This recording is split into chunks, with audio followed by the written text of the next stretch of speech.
Growing up with an incredibly smart mother who was oddly played or doomed by every man in her life is difficult, especially when I felt I became the owner of their red flags. All my life, she gave me flaws that I truthfully do not know till this day if I have. She claimed I was competitive at birth, which meant any board games we played, she was determined I lost, even if it was a group event.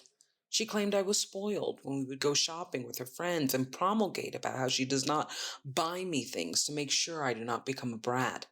My life had been a yo yo with her proclaims of my supposed flaws, and they change with time. To her, sometimes I'm cheap and other times I'm lavish. Sometimes I'm too honest and other times I lie too much. Yet my flaws are completely determined by her perception and the situation. They go beyond my grasp. The problem is when she's gone, the question haunts me. Who am I?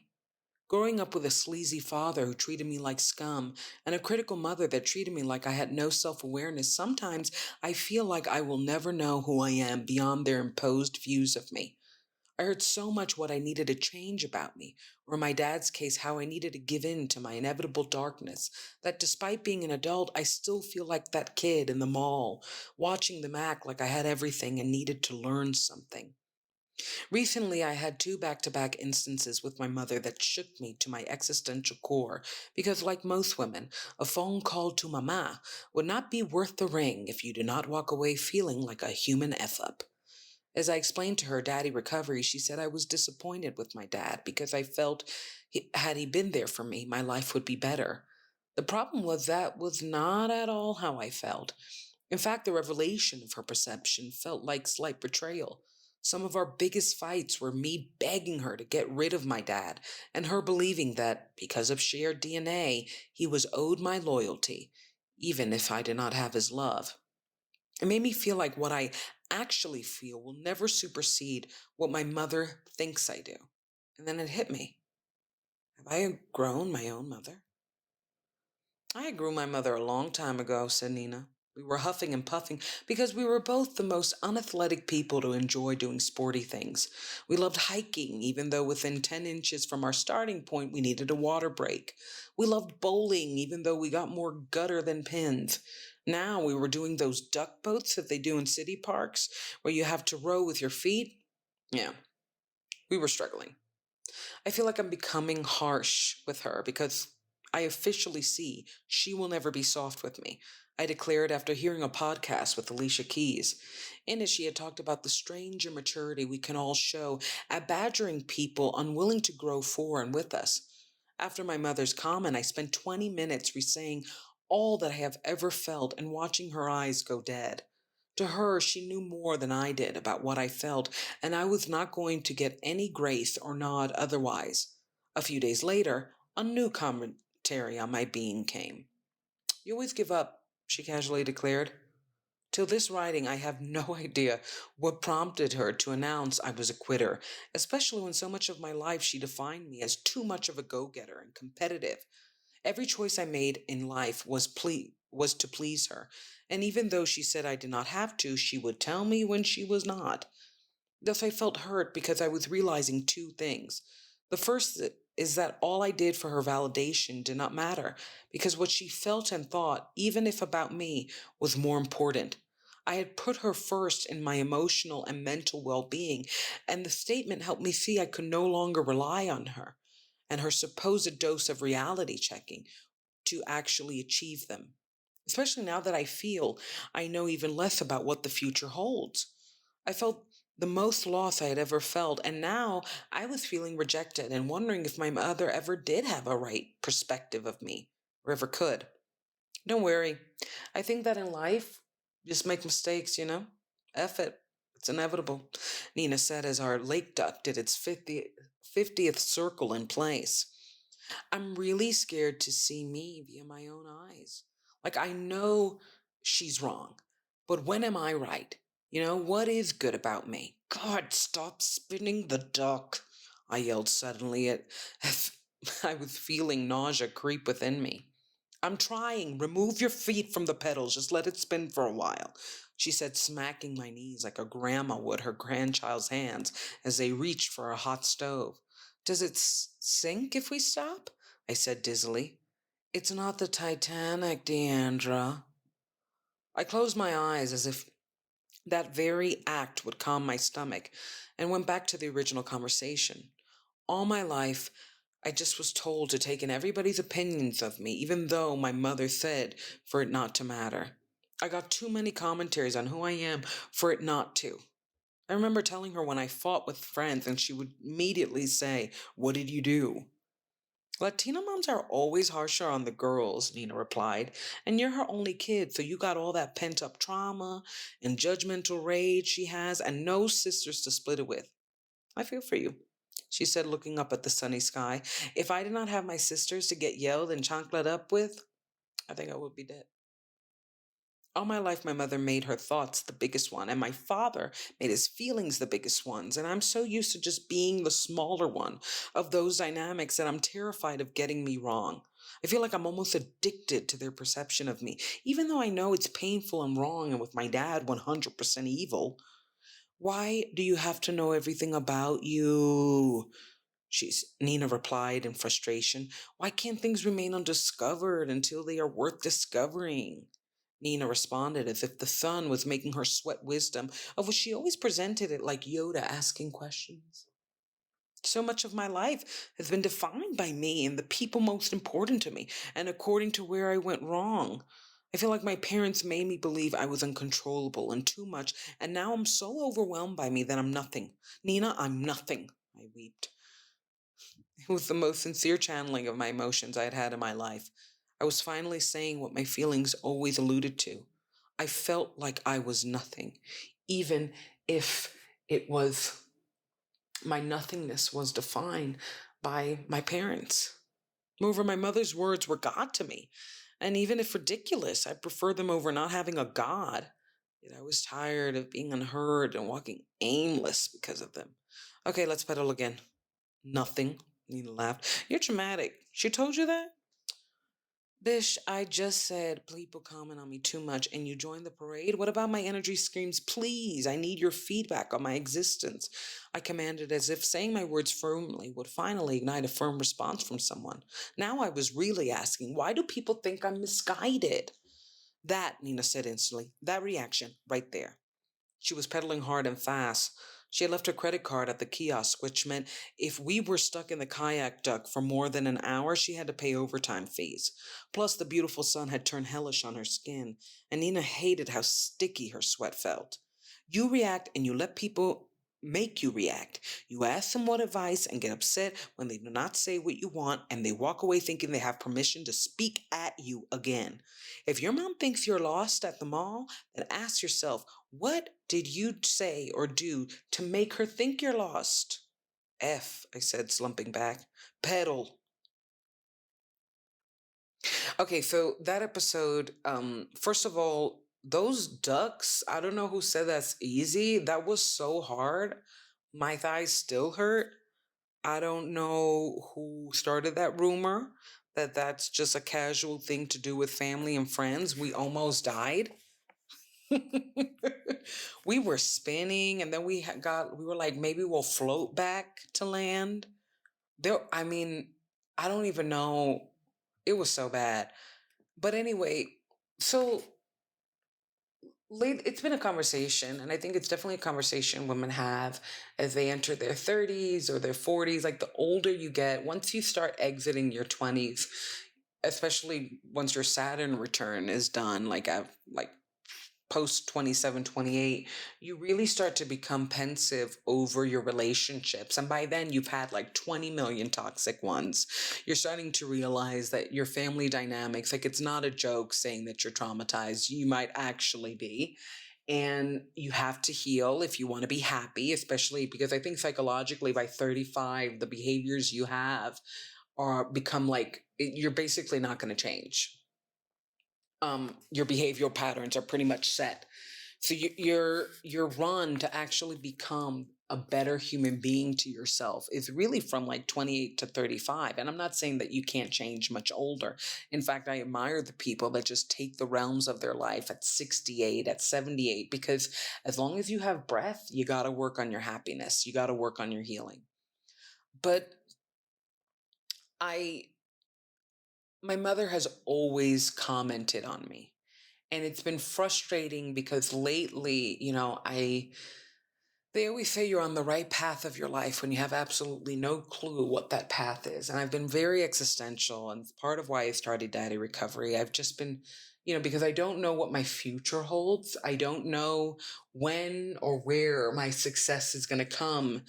Um, I've been reanalyzing and at times overanalyzing what led me to this point. What were the patterns and paths that I believe truly work out for me in terms of love and career and health, and failed. And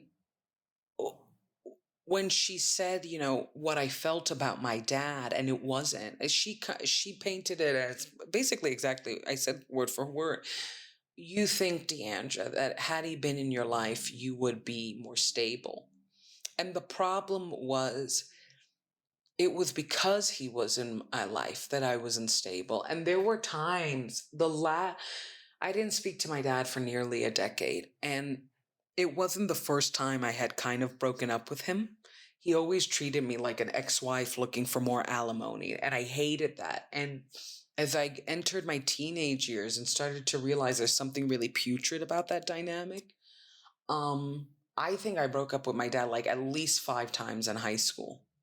And then I went off to college, and college was weird because my father wasn't the most present person to have been as traumatic as he was. He was this floating energy that just came, did a whole financial, mental, emotional ruckus in our lives, and then left, and then came back, and then left. And when I went away for college, it became easier to handle him because it really became a high goodbye relationship. And then the mess of him promising to pay for my master's program, going to the bank, opening an account. I saw him put money in it, and he said, I know you got a partial scholarship, I'll handle the rest. And he had the money. And I literally land abroad, and he closed the account, said that I invented everything. I misheard him, made my mother and me cry.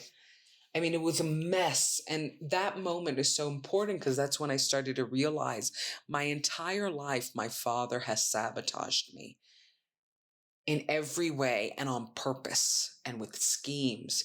And I just forgave it. And I thought it was normal. And I thought being good was acting like that was okay, even if it wasn't, even if it broke my heart. Just move on, move on, move on. So the reason I mention that is because when I stopped talking to my dad, it stuck because I threatened my mother, I won't speak to you if you make me talk to him again. Because part of why we always reconciled was her. He would call her, he would talk to her, and then she would talk to me. But my father only wanted me in his life because he wanted her. He would write her love letters. He would try to get back with her. He even stalked her for a while.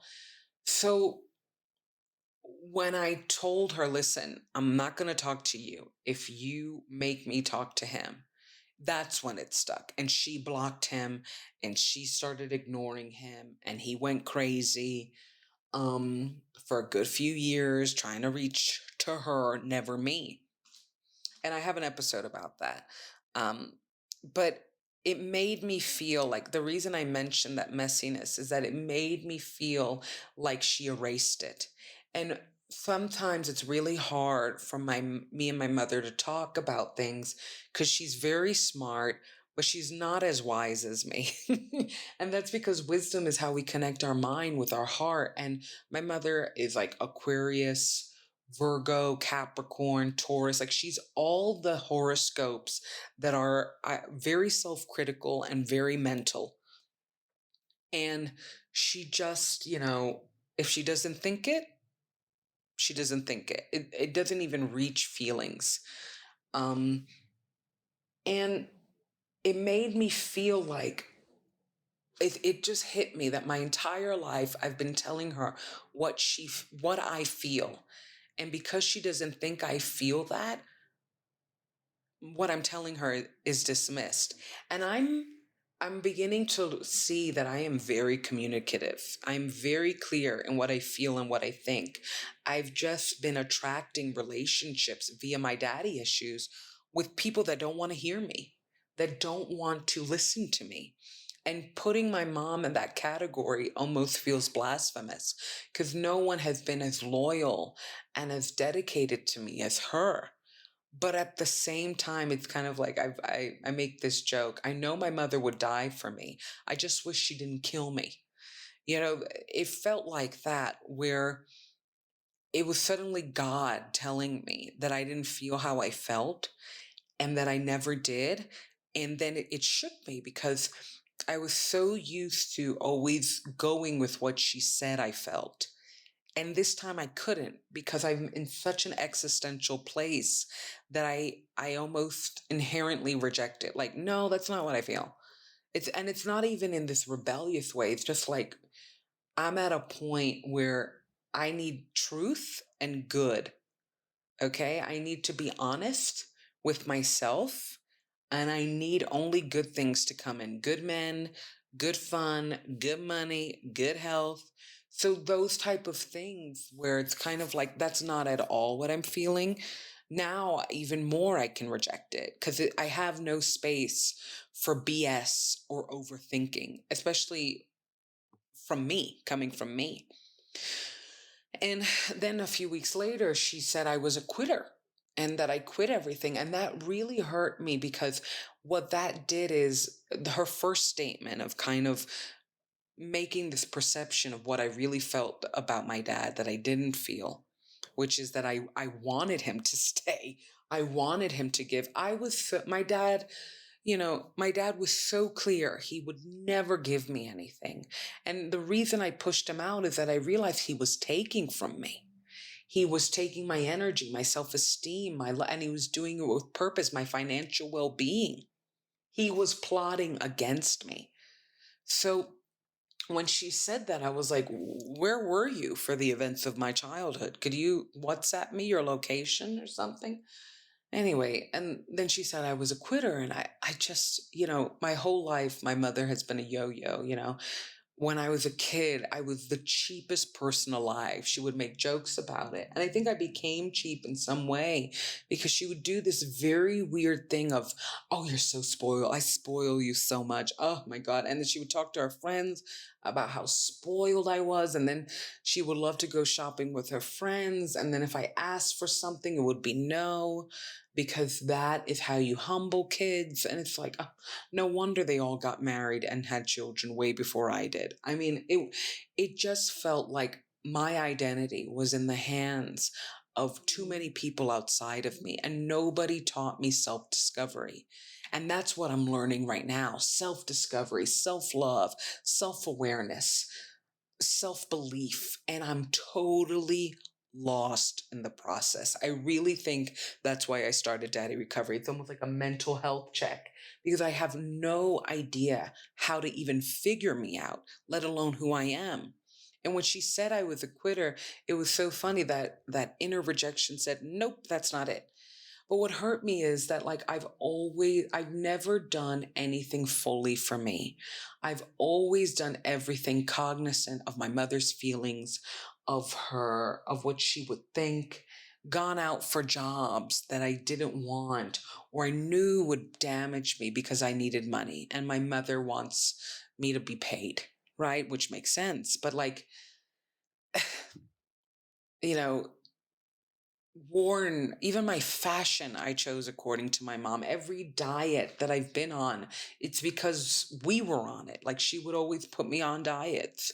And I just got to this moment of like, no, I'm not a quitter. I'm overwhelmed because I have always split myself in two. How to Really in three: how to satisfy my mother, how to gain my father's impossible love. And then, in third place, what Deandra wants for Deandra. And I think Nina called me out in a way because what she was trying to say is, you are very reactive. You take in what everybody says about you. get mad that they don't say what you want them to say about you, and they feel like they have permission to say it anyway, whether you like it or not, whether you ask for it or not. You're showing your cards, basically, and you're getting angry that you keep on losing the poker match. If your mother feels lost and feels like she can tell you every single thing she thinks about you, what are you doing to make her feel like you're like that lost kid at a mall? And I don't know if I feel like part of trauma is oversharing. And I did an episode about that on daddyrecovery.com. Part of trauma is oversharing. And I think because I share so much of everything, what I'm doing, what I feel, where I'm going, where I want to go, dreams, undreams, that that does trigger people to give me feedback that I don't want. And it's something that I've noticed, especially with Yali, and in terms of relationships. I have always kept who I'm dating so deeply private that they're people my mother has never met. Because in love, that's where I'm really, really kind of, I don't want to hear it. Not in love. And the irony is, I still dated toxic. For however private and protective I was still in poor relationships that didn't even deserve that. That level of secrecy and security on my end. And when Nina kind of called me out, it made me, beyond oversharing, I was like, is it a demeanor thing? I've always thought that people try to push me around because I'm very kind, I'm very sweet. I have the tendency to give my trust immediately and instantly if I like you. But I also think, in a way, what she was trying to say is, tell people to go F themselves. Say you don't want the opinion. Like, learn the power of no. Learn the power of rejecting people, not always being the one rejected. And I think that when my mother said, you're a quitter, or that I actually did want my dad, and those were two things that were so not true to me, I was shocked that I was rejecting her. And it made me feel really uncomfortable because I was so raised not to do that. And moreover, I feel like it's being ungrateful. Like I'm being thankless to this person that has always stood by me, even if I question how they were standing, like, never letting me get rid of my dad. So yeah, it was such an interesting take of her part. And it was so simple and basic. Just don't react to these people. Tell them no. Tell them that's not true. Tell them to shut up. Don't even let them in your space. Why are they there? Yeah, I love that. And I'm really grateful for that assessment. And I'm definitely keeping it. So check out daddyrecovery.com. Check out Deandra, my music on all platforms. Check out this podcast on all platforms. And please follow.